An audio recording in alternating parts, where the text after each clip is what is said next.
PH.Ds in the northeastern United States, Vermont soy, which actually makes product for paint products and surface and natural coatings, things of that sort as well. They've got an agricultural, eco-industrial park up there. They've got a distribution system, including the food banks. There's a lot of poor people there. There's a lot of people who need help. Worse than probably parts of Strafford County, where we have our own challenges here in Strafford County in terms of the food banks and depleting food banks and pantries and things of that sort. Then you got the consumer, you got Pete's Greens, you got the Buffalo Mountain Co-op, you've got a whole string of farmers markets, you've got the food pantries, you've got the local schools, important consumer of local food, local schools, and so forth. And then you've got the table represented by Claire's Restaurant, Buffalo Mountain Co-op, which is a food retailer, again, local schools, Sterling College, which is nearby at Craftsbury, Vermont, and several others which are serving the food at the table. What happens to the food waste? Compost, next stage in the process. So you've got the Highfields Institute and Michaud's and several others that make compost, manufacture compost. What is the compost done? It's applied to the area soils. This is a closed system. It's a circle. And so you can do this, say, in the New Hampshire seacoast. How about Strafford and Rockingham counties getting together, or portions of Strafford and Rockingham counties getting together to do the same thing, to benefit their own area and to create jobs. Create jobs. This is job creation and wealth creation, where wealth did not exist before. It's not taking it from some other place. It's creating something that did not previously exist, especially if you have space, you have unused land, and we have lots of unused land here, lots, and I'll explain that partly in a minute. People who have extra time on their hands because they are unemployed or underemployed and can do all sorts of things that fit in to the circle, and money can be made in this kind of a system. But the money stays. The money stays in the area. It's got to be local, independently owned. It's not corporate chains. It's not a circumstance where the money goes out immediately as soon as you spend it, which is the case with a corporate chain. I mentioned land. Sure, we've got lots of land. For one thing, we've got lots and lots of woodland that is farmland, if you can see through it. It was farmland. It was pasture land. Some of it was tillable acreage 75 years ago, 100 years ago. We can bring it back. There's no reason why we can't bring it back. And in fact, we can bring it back with animals. There are many interesting ways of bringing it back with animals over a period of 3 years or so. Not exactly the same as bringing a bulldozer in and taking the trees out. But it can be done very, very productively. So when you look at all that woodland, you can see farmland there, and I'm not suggesting we destroy our best forests, which ought to be kept in forestry and managed as forests and so forth. I'm not suggesting that, but we have a lot of second-rate scrub acreage, pole stage timber, that sort of thing, that can be brought back to food production in many ways. Silvopasture, I have a graduate student, PhD student at UNH, doing work on silvopasture. This is where you benefit the trees and you benefit livestock at the same time by rotational grazing. They don't do any damage to the trees because you're constantly moving them within the woodland. You can produce sheep that way, and you can do beef cattle that way, and actually bring about improvement to the trees. And then we have lots of housing subdivisions, don't we? Did you ever think about lawns? Every square inch of lawn is tillable acreage. If you want to argue we don't have tillable acreage, I would argue we do have tillable acreage. Admittedly, it's in small plots. The front yard, as well as the backyard and the side yard, for lots and lots of houses that sit on anything from a quarter of an acre to a full acre or more, including land, again, in the cities, as well as in the towns. We have lots of tillable acreage. And we pour a lot of money into that tillable acreage right now, for example, in order to maintain an image, which we perhaps like to look at, the idea of a manicured lawn. So look at all the money we put in for lawn care, for fertilization and chemicals of one sort or another, and obviously the mowing and the energy that goes into that. It doesn't have to be. We can be producing food in those areas. So I'm suggesting that we are faced with necessity, that we are increasingly losing the security of our 90 to 95% food supply that's coming from other places, and that we can do a much better job of feeding ourselves. Now, we should never ask the question, could New Hampshire feed itself? Could Strafford County feed itself? Could any town or city in Strafford County feed itself? That's not the question. The question is, to what extent can New Hampshire feed itself? Can Strafford County feed itself? Can a given town or city feed itself? To what extent? That's really the question. Steve Taylor, a good friend of mine who did write the foreword to one of my books, Pastures of Plenty, he served more than 25 years as Commissioner of Agriculture here, the longest serving Commissioner of Agriculture in the history of the United States. 50 states all have commissioners or secretaries of agriculture. Steve served longer. If there's any human being in the state of New Hampshire who has deeper insight into agriculture in this state, it's Steve Taylor. I have no doubt about that whatsoever. And I was talking to a group about 4 or 5 years ago. Steve was in the audience. And I was asked the question, what percent of New Hampshire's food is produced in New Hampshire that's consumed in the state? And I said, well, nobody really knows. I guess I'd give you a real ballpark figure of maybe 7 or 8%. And Steve stood up and he said, John, it isn't that good. It's about 3 or 4%. That's his view. 3 or 4%, that's all. A few apples here, a little maple syrup there, a few odds and ends in other places, that's it. And by the way, the best figures for Vermont and Maine are both in the 18 to 20% range, and Massachusetts, surprisingly, about 10%.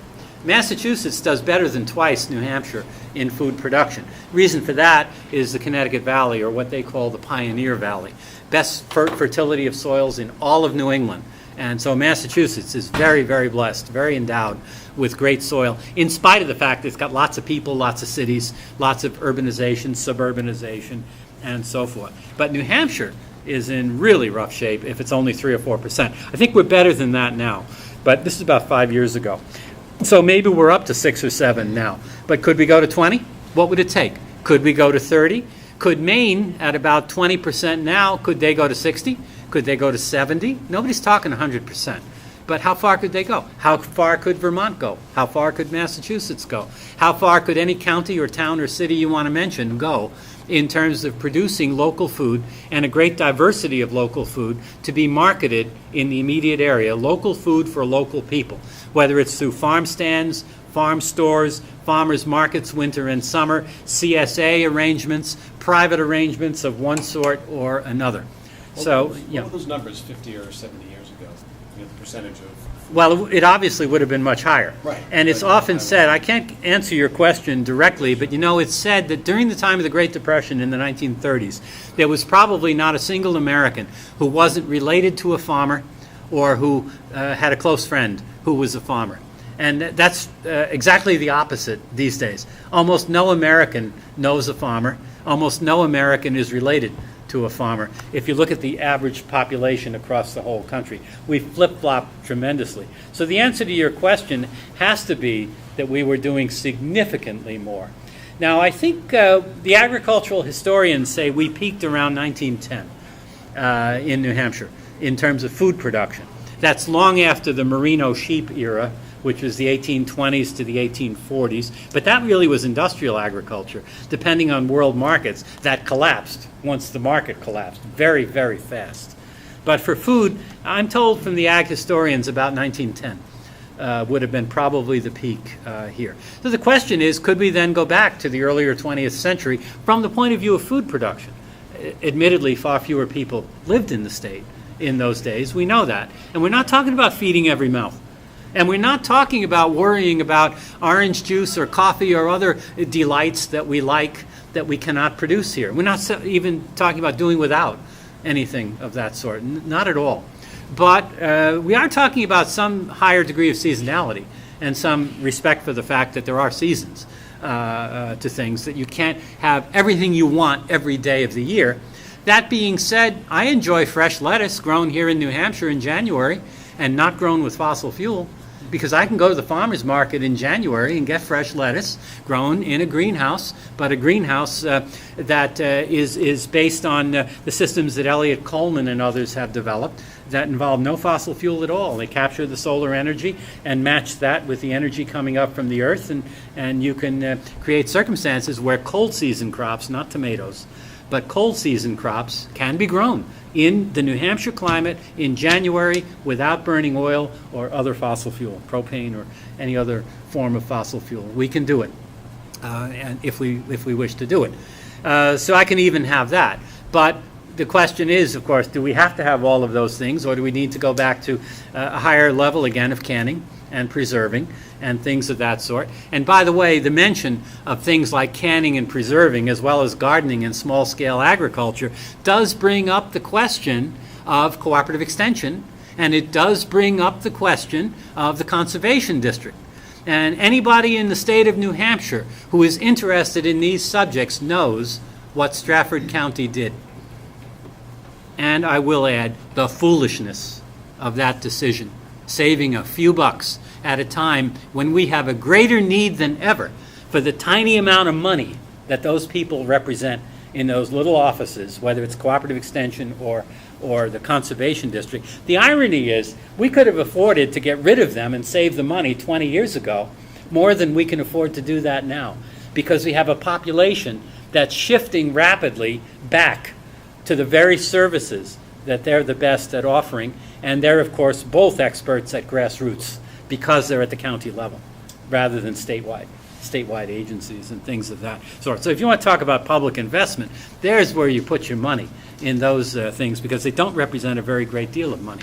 Another local entity, which thankfully is developing, is the Agricultural Commission. Back in the 1960s, the Commonwealth of Massachusetts gave us something called the Conservation Commission, the Town Conservation Commission, 1960s. They spread all over New England, New York, and New Jersey, and most towns in New England today have a Town Conservation Commission as a result of that. In the 1990s, Massachusetts gave us something called the Town Agricultural Commission, which they all call the AgCom. Go south of the border into Massachusetts, say AgCom, and lots of people know what you're talking about. Say AgCom in New Hampshire, most people would say, what is that? It's short for Town Agricultural Commission. Born in Massachusetts, probably 137, 138 towns and cities in Massachusetts have AgComs, and it's spread into New Hampshire. Far more than any other place, it's spread into New Hampshire. More than 30 New Hampshire towns now have them, and the town of Lee is the first town in the state of New Hampshire to have an AgCom, and my own town, Durham, is the most recent town in the state to establish an AgCom, or a Town Agricultural Commission. These are done in both Massachusetts and New Hampshire under state statute. Both states have statutes which not only permit, but encourage. They clearly encourage towns to organize AgComs. And I believe the cities can do it too. There's no reason Dover or Rochester couldn't have AgComs, agricultural commissions. They are commissions, they're not committees. They are statutory. They're not regulatory, however. So if you have a concern about government regulation or anything of that sort, they are not regulatory. They are advisory, and one of the best roles they play is to reduce conflict and to try to eliminate conflict between the farm community and the non-farm community, and between the farm community and maybe various elements of town government. For example, the police department in one town might be very open to the idea of a farmer moving animals from one side of the road to the other, and therefore very, very briefly closing the road while the animals go across. Police department of another town might not tolerate that, or might make what are essentially silly arguments about emergency vehicles being able to get through, which is kind of nonsensical, because if an emergency vehicle is coming down, you can clear those animals off the road real fast to let the emergency vehicle go through. But if the town has an AgCom, then the AgCom can advise the town, the police department and so forth, that this is necessary. The farmer needs to move the animals from this side to the other side, got across the road, and so and work it out.